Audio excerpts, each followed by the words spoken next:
राजा राम जलते हुए धूप में भीड़ित बस स्टैंड में गन्ने का जूस बेच रहा था।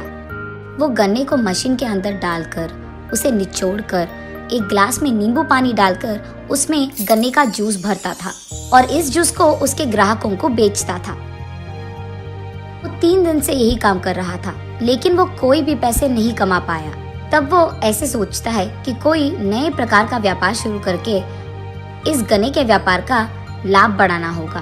ऐसे सोचते सोचते उसे एक उपाय सूझता है। राजा राम अपने आप में ऐसे सोचता है, इस गर्मी में अगर किसी को गन्ने का जूस पीना भी है तो उनके अपने कामों के बिजी में नहीं पी पाते हैं, और कुछ लोग बस छूट जाने की टेंशन में बस उतरकर पीने नहीं आते हैं। कोल्ड ड्रिंक और लस्सी जैसे बेचा जाता है, वैसे ही अगर गन्ने का जूस भी उनके पास पहुंचाया जाए तो मेरा व्यापार शायद अच्छा चलेगा।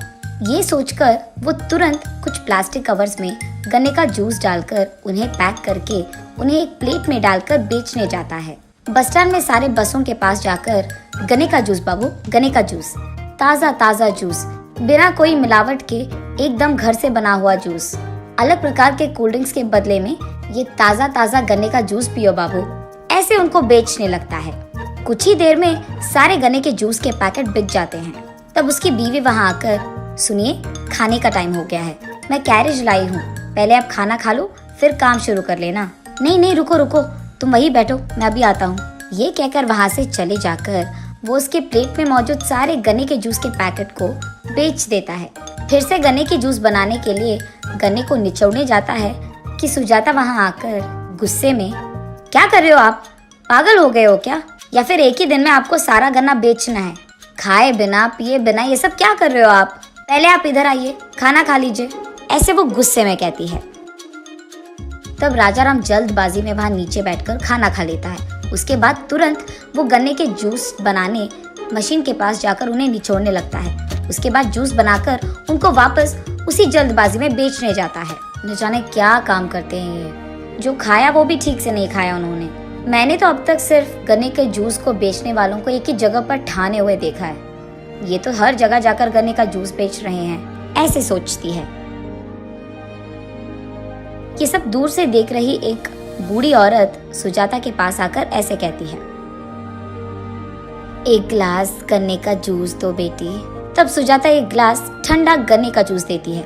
वो जूस पीते हुए बूढ़ी औरत ऐसे कहती है, क्या बेटी, तुम दोनों व्यापार में नए हो क्या? हाँ जी, आपको कैसे पता? हम तो बहुत नए हैं इसमें। मेहनत से काम करोगे ना, सब कुछ आसान बन जाएगा बेटी, ऐसे कहती है बूढ़ी औरत। ये हर रोज यही व्यापार नहीं करते हैं जी, वो देखिए, हाँ, वहाँ का गन्ना जब तक खत्म ना हो जाए ये यही काम करते रहेंगे, ऐसे कहती है। उस बूढ़ी औरत को कुछ समझ नहीं आता है, इसीलिए वो थोड़ा आश्चर्यचकित हो जाती है और वो सुजाता की ओर देखने लगती है। ये बहुत लंबी कहानी है जी, ऐसे कहती है सुजाता।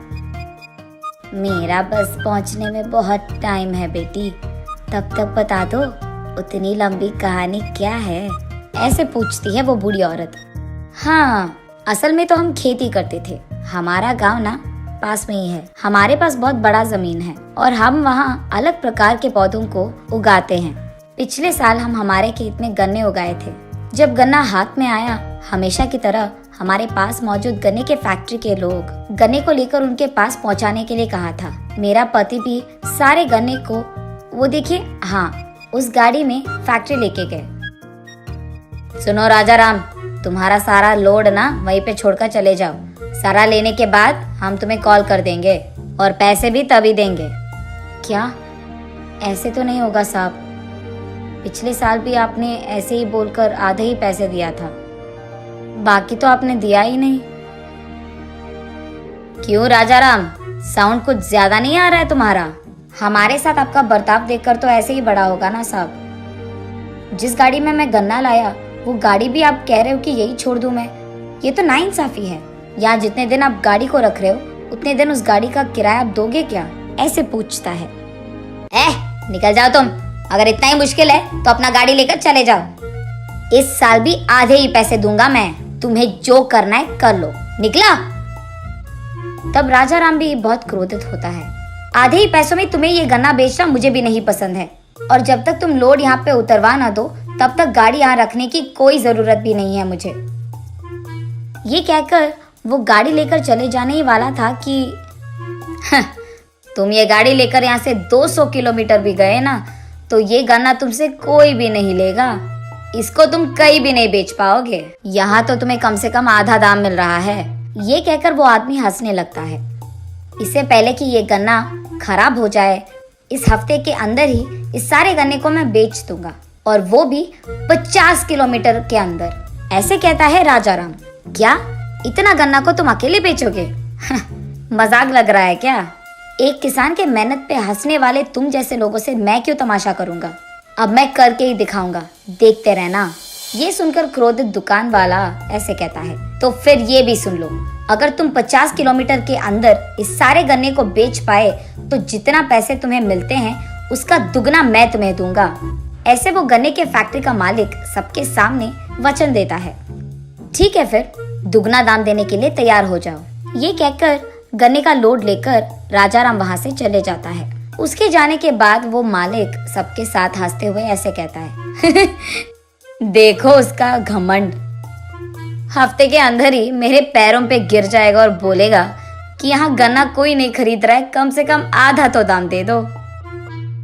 सुजाता ये सब उस बूढ़ी औरत को बोलकर, तो ये थी वो लंबी कहानी। इसलिए मेरा पति उस सारे गन्ने को बेचने के लिए 3 दिन से बहुत मेहनत कर रहा है। 2 और दिनों में उस सारे गन्ने को हमें बेचना होगा, यही उनका फैसला है।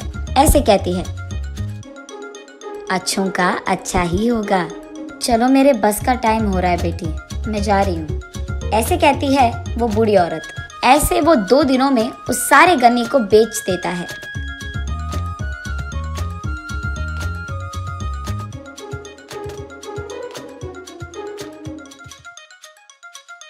खाली गाड़ी लेकर वो उस गन्ने के फैक्ट्री के मालिक के पास जाता है।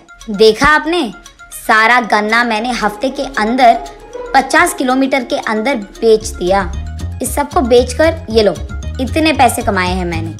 इसका दुगना दाम आपको देना ही पड़ेगा, और वो भी जल्दी।